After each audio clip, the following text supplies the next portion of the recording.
Good evening. David is still not feeling well tonight, so I was asked to stand in for him. I know Zach is soon going to be starting to teach Hebrews, so I thought perhaps we might look a little tonight at some things about Jewish history, because I know we'll be talking a lot about that sort of thing when we get to Hebrews and looking back at particularly at the Old Covenant. In fact, I have an entire series of lessons on that topic, and this is one that I have pulled out that I thought might be interesting for tonight. What I want to look at tonight is the second greatest source of Jewish history. All right, well, the first greatest source of Jewish history is the Bible. We are going to talk about the Bible tonight, but I wanted to focus on the second greatest source of Jewish history, which is this book right here, the works of Josephus. The works of Josephus. If you've grown up in the church as I have, you've heard a lot about Josephus. He's cited a lot, and there's a reason for that, is that he is, in fact, the second greatest source of Jewish history. Very commonly cited. Of course, it is an extra-biblical source, which means it's not part of the Bible, which means he is not inspired, but yet he can still be informative, as any type of history book could be. What I want to look at tonight is, who was he? I mean, we've heard his name all our lives. Who was he? What did he write? Why did he write it? When did he write it? That sort of thing. And we're going to, of course, look at how what he wrote relates to what we find in the Bible. Flavius Josephus, we'll talk in a moment why he has the name Flavius, which is obviously a Roman name. He was born in around AD 37, which of course was just shortly after the crucifixion. He was the son of a priest. He grew up in Jerusalem. He was very acquainted with all the Jewish feasts, the Jewish religion, of course. He was very acquainted with a lot of the background figures we see in the Bible, such as King Herod, Pontius Pilate, the Pharisees, the Sadducees. He was intimately acquainted with all of them. For a while, he was associated with the Essenes, which we don't really see, at least by name, in the New Testament. I think there's an oblique reference to them, but they're not mentioned by name. They were the ones that gave us the Dead Sea Scrolls.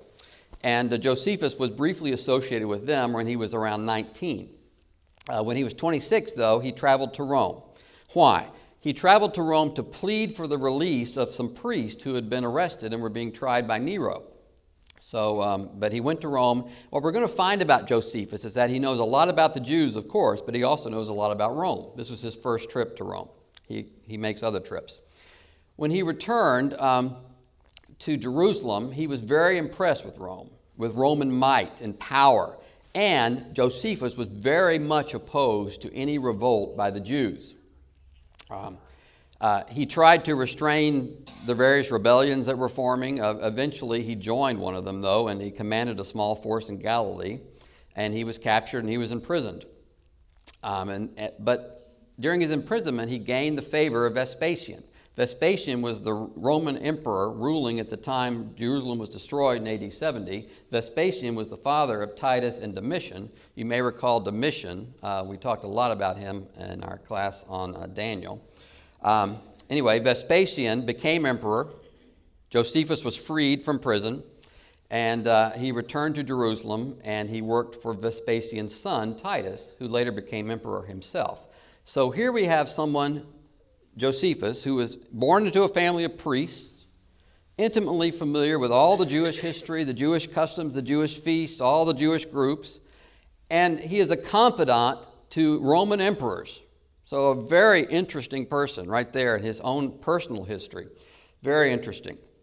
Around AD 70, Josephus tried to convince the Jews to surrender. He did not want them to fight the Romans. Of course, he was unsuccessful in doing that. As we know, the city was destroyed, temple was destroyed. Josephus then returns to Rome as a Roman citizen, and he adopts the name of the emperor's family, Flavius. So he is Flavius Josephus. And it's at that point he started writing everything down. So that's when he started writing his books. His first work was called The Wars of the Jews. By the way, you can pick up a copy of this at nearly any bookstore or on Amazon, I suppose, and all the books I'm talking about are in here. So this, although it's just one book, all of his books are in here. And his first work is The Wars of the Jews, which covers the time from the Maccabees up to the war with Rome. Now, you remember about the Maccabees. We also talked about them when we studied Daniel and all that history that Daniel prophesied about between Daniel and and the first century. That included the Maccabees. Daniel had a lot to say about them. That book by Josephus starts with the Maccabees and goes up to the war with Rome. He has eyewitness accounts in there of various things. So, I mean, it's not like a historian always writing about things he didn't see personally. Josephus does some of that, of course, because he wasn't alive to see the Maccabees. But he also writes about some things he did see personally. So we have eyewitness accounts in the books of Josephus. He starts that book by recounting the Jewish rebellion against Antiochus Epiphanes. You may recall that from the book of Daniel and the study of Daniel also. Antiochus Epiphanes was a great enemy of Rome. Well, why does Josephus start by recounting a rebellion against Antiochus? Because Josephus wants Rome to know that, well, now the Jews were not always against you. At one point, they were against the same person you were against, Antiochus Epiphanes. In fact, they were very courageous there, and that's why Josephus starts there and writes that part. Throughout the book that Josephus writes, he is trying to change the hatred of the Jews that existed throughout the empire. That's kind of the underlying theme throughout the entire works of Josephus. He describes Jewish culture, he describes Jewish history, he's an apologist for the Jews, he's trying to change that hatred of the Jews that existed in the empire.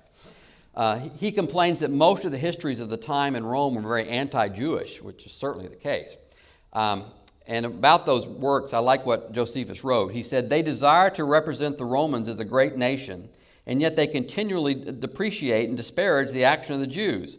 But I fail to see how the conquerors of a puny people deserve to be accounted great."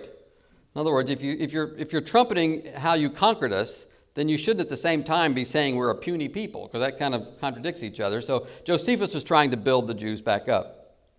His other major work, and in fact his longest work, is called the Antiquities of the Jews, and he wrote that about 20 years later after the Wars of the Jews.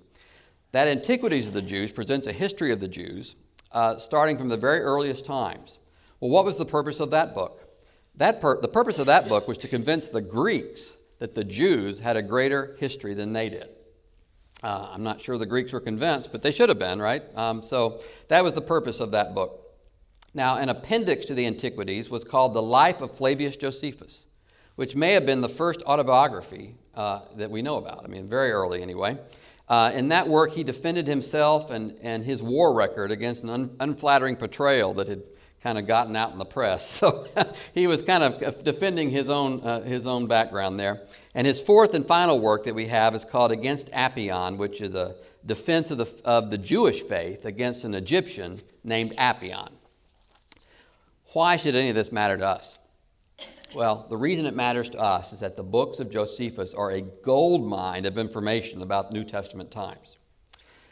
His works are the principal source for history of the Jews from the reign of Antiochus Epiphanes up until the fall of Masada. That's from 175 BC to 73 AD. Of course, the New Testament tells us some about that latter period, but the former period is in the time between the Testaments. Now, we do know something about that from the Bible because Daniel gave us a very detailed blueprint of what was going to happen in that time. But Josephus fills in a lot of the names and things that were left out there in that prophecy that we studied in Daniel chapter 11. Now, one commentary I like said that if Josephus' writings had not survived, he said most of our Bible dictionaries would be pocket-sized. I mean, a lot of it comes from Josephus. Josephus has been the archaeologist's constant companion very often. Of course, we know archaeologists often carry around their Bibles because the Bible always tells them where to dig. But Josephus is also very helpful to archaeologists. And, the New Testament people that we see in Josephus, it includes John the Baptist, Jesus himself, James, the brother of Christ. They're all mentioned in the works of Josephus. Now, despite the significance of his writings, and despite the fact that we occasionally quote here and there, they're really largely neglected. I mean, most people haven't picked up and read the entire works of Josephus. I certainly have not. Well, why is that? Well, one, they're big, right? I mean, it's a big book. They're extensive. And the print in here is very small. And in fact, it's larger than the Old Testament. So it's a big book. Also, when you read it, he rambles on and on and on a lot of the times. You kind of want to get the abbreviated version, the Reader's Digest version of Josephus. His work, The Antiquities, begins with a paraphrase of the entire Old Testament and then continues with the subsequent Jewish history. Another roadblock is that the most popular English text was translated in 1737, and it's usually printed in double columns, which is what this one is right here. So that may explain why a lot of people aren't picking up and reading it. But yet we've always been so attached to Josephus, right? We continue to quote him and refer to him. Why is that? Well, he provides extraordinary background information for readers of the New Testament. Many of the characters and the places that are just mentioned in passing by the gospel writers are elaborately discussed by Josephus. King Herod, his sons, Pontius Pilate, the high priest, Annas and Caiaphas, the temple in Jerusalem, the region in Galilee where Jesus lived and Jesus taught, the Samaritans, the Pharisees, the Sadducees. You find elaborate descriptions of them in the book of Josephus. So it's very interesting to read when you combine it with what we know from the New Testament. Josephus enjoyed a real surge in popularity during the 12th century. Why was that? Because that was the time of the Crusades. And in fact, most crusaders carried the works of Josephus along as a tour guide as they marched along, killing the very people he had written about. One of the most compelling reasons for the importance of Josephus to the early Christians, though, is the description of the fall of Jerusalem in AD 68 and 70. Again, Josephus was there. He saw this. So we're having an eyewitness account of a lot was going on. Let me just read you a short section from Josephus on the fall of Jerusalem. So all hope of escaping was now cut off from the Jews, together with their liberty of going out of the city. Then did the famine widen its progress and devoured the people by whole houses and families. The upper rooms were full of women and children that were dying by famine, and the lanes of the city were full of the dead bodies of the aged. The children also and the young men wandered about the marketplace like shadows, all swollen with the famine, and they fell down dead wheresoever their misery seized them. As for bearing them, those that were sick themselves were not able to do it, and those that were hearty and well were deterred from doing it by the great multitude of the dead bodies, and by the uncertainty there of how soon they should die themselves. For many died as they were burying others, and many went to their coffins before that fatal hour was come. Nor was there any lamentation made under these calamities, nor was heard any mournful complaints, but the famine confounded all natural passions.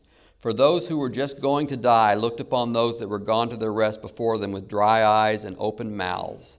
A deep silence also, a kind of deadly night, had seized upon the city. While yet the robbers were still more terrible than these miseries were themselves, for they broke open the houses, which were no other than graves of dead bodies, and plundered them of what they had, carrying off the coverings of their bodies, and went out laughing. That's the fall of Jerusalem that Jesus talks about in Matthew 24. And Josephus continues, "It is therefore impossible to go distinctly over every other instance of these men's iniquity. I shall therefore speak my mind here at once briefly, that neither did any other city ever suffer such miseries, nor did any age ever breed a generation more fruitful in wickedness than this was from the beginning of the world." That's Josephus describing the fall of Jerusalem after it happened. Here's Jesus describing it before it happened. "For then shall be great tribulation, such as was not since the beginning of the world to this time, nor shall ever be." Isn't that just about what Josephus just said? And that was Jesus talking about it before it happened in Matthew 24:21. So that's one reason Josephus is referenced a lot. The other is that he talks, as I said, talks about a lot of the people in the Bible, the Herods, for example.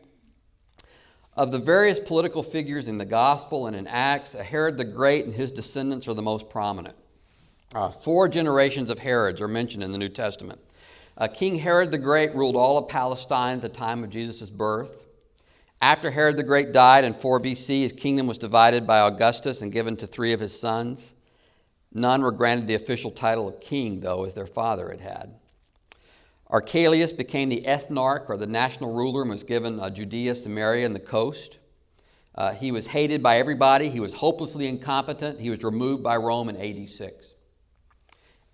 And Antipas governed Jesus' home region of Galilee for more than 40 years throughout Jesus' life, along with the region of Perea across the Jordan River. It was this tetrarch, or ruler of a quarter, who executed John the Baptist and befriended Pontius Pilate at the death of Christ, the crucifixion. Philip was made tetrarch of the more remote parts, the eastern parts of Palestine. His only claim to fame in the New Testament is a mention in the Gospels that his wife Herodias had been taken by his brother Antipas. Herod Agrippa I was a grandson of Herod the Great.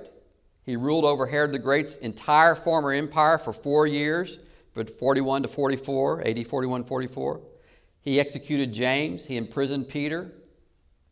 Agrippa II, the son of Agrippa I, was king of the former territories of Philip in northeastern Palestine from 53 to 59, or 93, I think. This was the King Agrippa who, while visiting the new Roman governor in Caesarea, interviewed Paul and found him innocent of any serious charge.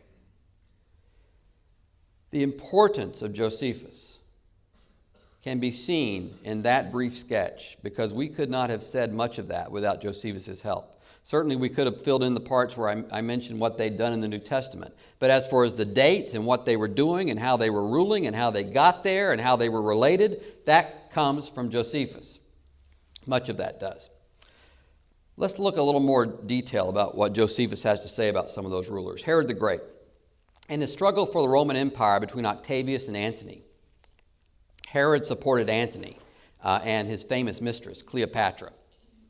And you can read about that in Josephus, or you could watch the movie with Elizabeth Taylor.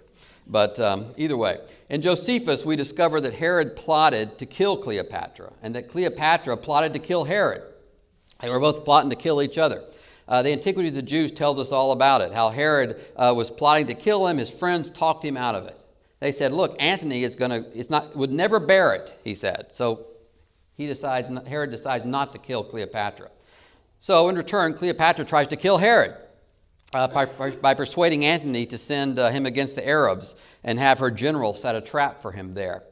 Herod, though, escaped the plot by rousing his army with a great speech, which Josephus gives in great detail. Antony was defeated. Herod went to see Octavius dressed as a commoner and pleaded for mercy, which he was granted. All that's in Josephus. And after that, he remained king over Palestine. And that's where he was when Jesus was born. When Jesus was born, the wise man visited Herod at his palace in Jerusalem. Josephus tells us what that palace looked like. He has a very lengthy description of the towers and the beauty and the size. He goes through all the detail of what that palace looked like. That's where the wise men came to see Herod. Well, what about Herod's character? After all, this was the king who ordered the slaughter of the baby boys in Bethlehem and the surrounding region in Matthew chapter 2. We wouldn't really expect him to have too much on the character scale, would we? Well, let's see what Josephus says.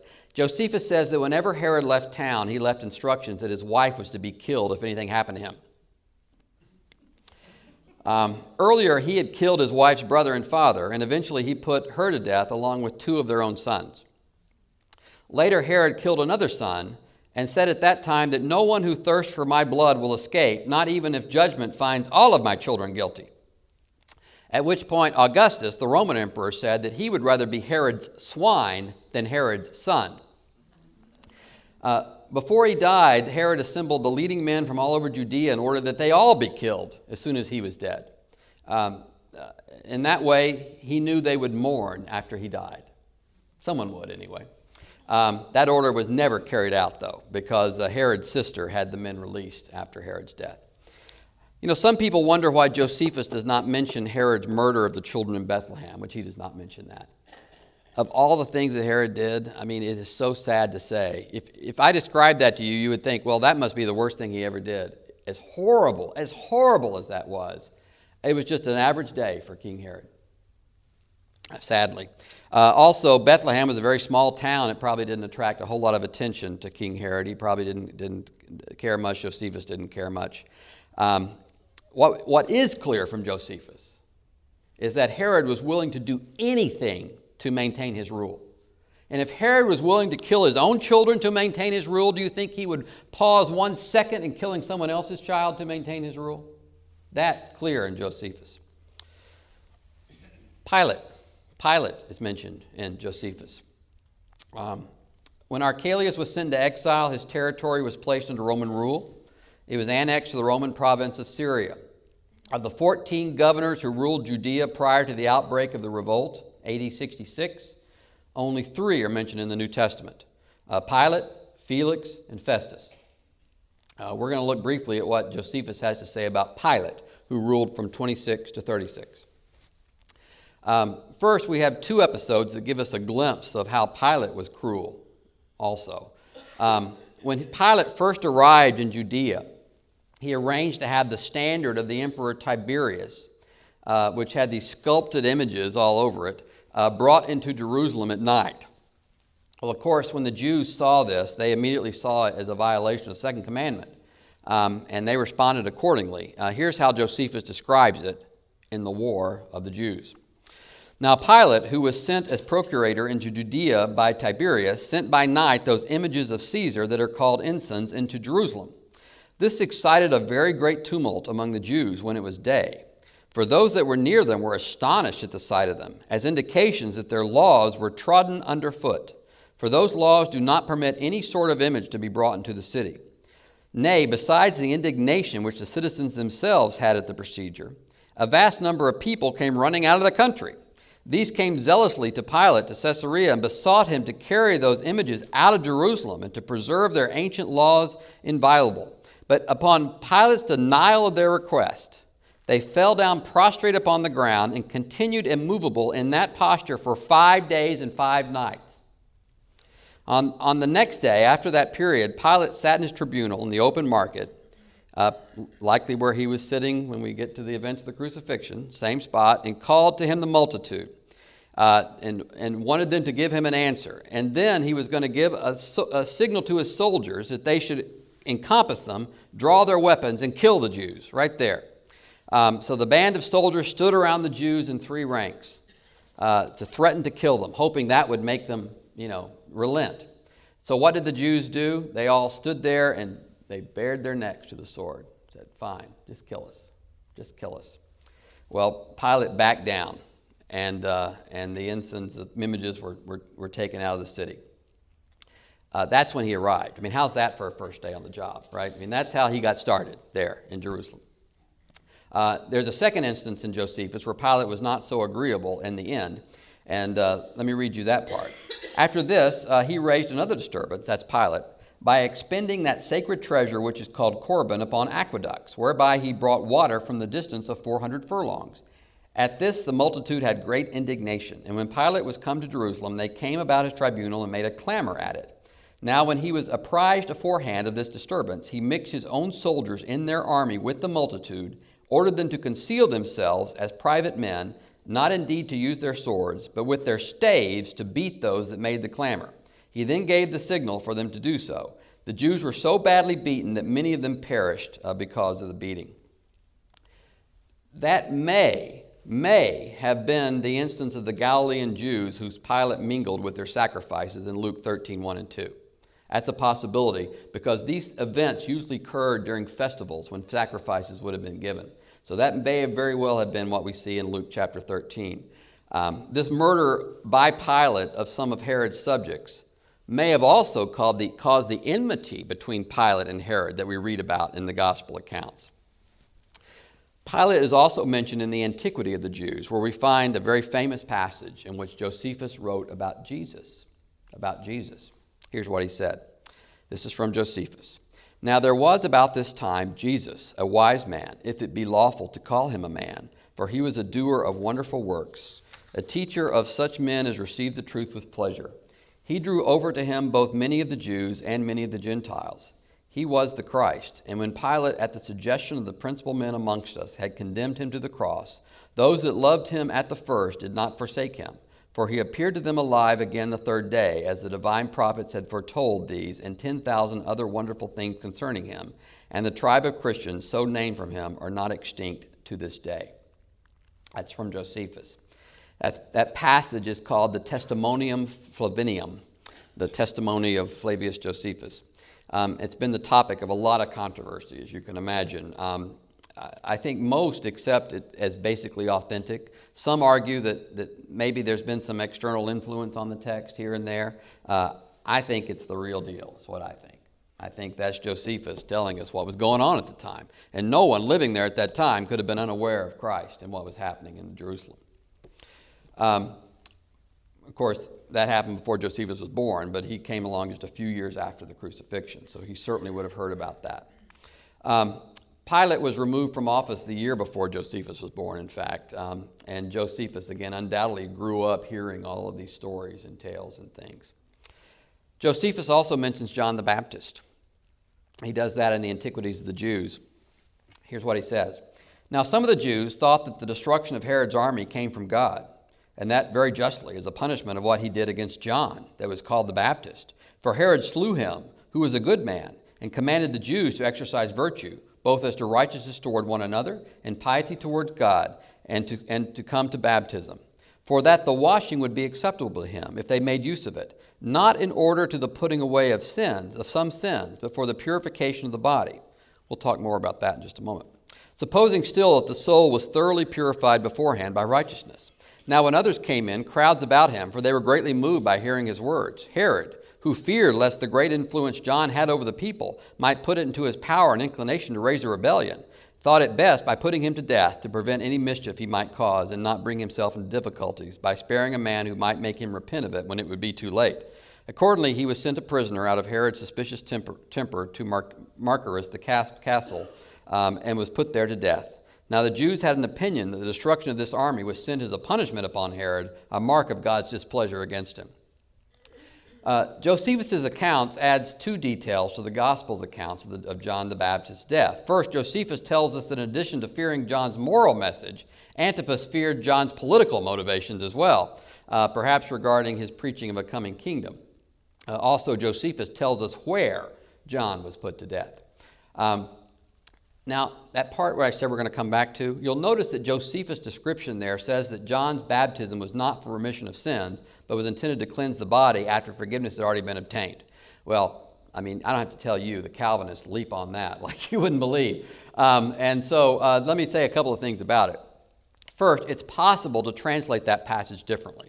It's possible that the passage is actually saying that repentance precedes baptism, not salvation preceding baptism. And we know repentance does precede baptism. So that's possibly what the passage says anyway. The second thing we need to keep in mind throughout tonight's lesson, something I mentioned at the beginning, and that is that Josephus is not inspired. Josephus' writings are not inspired. And if they say that salvation precedes baptism, then Josephus is just as wrong as Calvin and the rest of the people who say that. Because we have the inspired Word of God that says the opposite. Mark 16:16, Acts 22:16. So we shouldn't be concerned about that at all. One interesting point here is that although Josephus was certainly not inspired, as I've said, he testified to the inspiration of the Old Testament in his writings against Appian. Here's what he wrote. For we have not an innumerable multitude of books among us, disagreeing from and contradicting one another as the Greeks have, but only 22 books which contain the records of all the past times which are justly believed to be divine. The 22 there comes from the prophets were often combined into one book, so that's why the count is different from the count that we have. Josephus also mentions James, the brother of Jesus. He mentions James in the Antiquities, and here's what he writes. When therefore Ananus was of this disposition, he thought he had now a proper opportunity to exercise his authority. Festus was now dead, and Albinus was but upon the road. So he assembled the Sanhedrin of judges and brought before them the brother of Jesus, who was called Christ, whose name was James, and some others. And when he had formed an accusation against them as breakers of the law, he delivered them to be stoned. That passage from Josephus tells us several interesting things. First, it confirms James's position as a leading figure in the early church. Second, he introduces James first as the brother of Jesus, and only afterward does he give the name James. The brother of Jesus comes first in the description. I think that may provide the best support for that earlier description of Christ. Josephus is referring back to something. We must have already met Jesus by the time he gets here, and that's because he'd already mentioned Jesus. So I think that tells us, in fact, that earlier passage was authentic in Josephus. Third thing it tells us that James was killed for violating the law. Well, since from Acts 21 we know that James was very careful to continue observing the law, if there was any truth to that charge, it was probably because others were violating the law that were somehow associated with James. And fourth, Josephus seems to indicate that the Sadducees were the most offended by the church's teaching. That fits well, doesn't it, with Acts chapter 4 and Acts chapter 5, where in fact it's the Pharisees who are trying to prevent the Sadducees from taking action. Let's talk about another group that Josephus had a few things to say about, and those are the Essenes. The origin of the Essenes are not known. It's speculated that they may be traced back as far as the Babylonian captivity. Others feel they may have developed in Palestine as a result of the growing Greek influence. The Dead Sea Scrolls, as I mentioned, which was the greatest archaeological find of all time. Dead Sea Scrolls, greatest archaeological find of all time. That came from the Essenes. They are the ones who had prepared and stored those scrolls in those caves. Josephus introduces the Essenes by saying they have a reputation for cultivating peculiar sanctity. He says they lived a very serious and somber life, and they had great love for each other, as they did for the other Jews. Josephus tells us they shunned pleasures as a vice. They regarded temperance and the control of the passions as a special virtue. As a rule, they disdained marriage for themselves. They did not allow women into their community. Josephus says they despised riches. They had equality of possessions in which no one was too rich and no one was too poor. They held their possessions in common. Josephus says that they considered oil to be defiling. He doesn't explain that one. They lived in communities outside the city, by those caves where they hid these scrolls, in fact. At one time, they numbered 4,000. Keep in mind, Josephus was an Essene. He joined the Essenes as a teenager and didn't leave till he was 26. So he knows about the Essenes. Very interesting what he says about the Essenes. I won't take the time to read the excerpts on them, but it's an interesting study. Now, there's been a lot of speculation about the links between the Essenes and John the Baptist, and the links, if any. I mean, I'm not saying there are links, but speculation about possible links between the Essenes even and Christ. Without Josephus, without the Dead Sea Scrolls, we wouldn't even know there was such a thing as an Essene. That's how we know about the Essenes. Of course, one immediate question is why there is no direct mention of Essenes in the New Testament. Why don't we have the Sadducees, Pharisees, and the Essenes? I mean, where are the Essenes? Well, first, they were remote. They weren't in the city. Second, they lived very quiet lives, secluded by themselves. They had very little opportunity to get into conflict with Christ. So I think that's why they nearly never come up. Plus, as I read what they believed, they might not have had much conflict with Christ to begin with, right? I mean, a lot of that was what we see in fact of the early church. I think the second is that in fact their own simple and virtuous lifestyle, I think they wouldn't have had many quarrels with Jesus. That they, I think, lived very upright lives. Now, the works of Josephus shed a lot of light on some New Testament passages, and I've got a big long list here, but I'll see if I can go through a couple before we run out of time.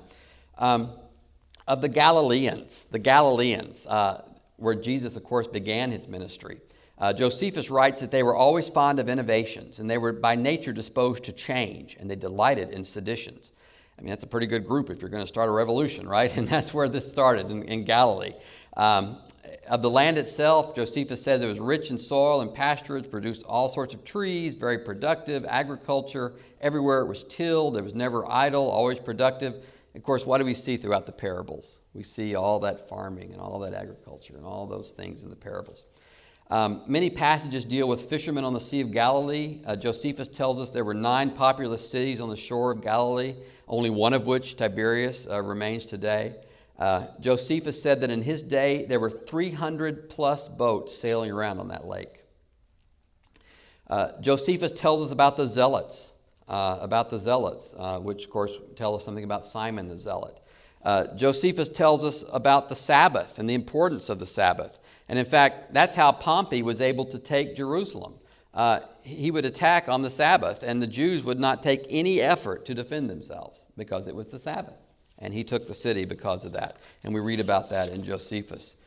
Josephus confirms that demon possession existed in New Testament times. He gives an elaborate description of someone possessed by a demon in the New Testament times. In Matthew 13:44, Jesus said, "The kingdom of heaven is like a treasure that is hid in a field." Josephus tells us that Jews often stored all their gold and their silver underground out in the field. How many Jews would have been in Jerusalem during Passover at the time of Christ?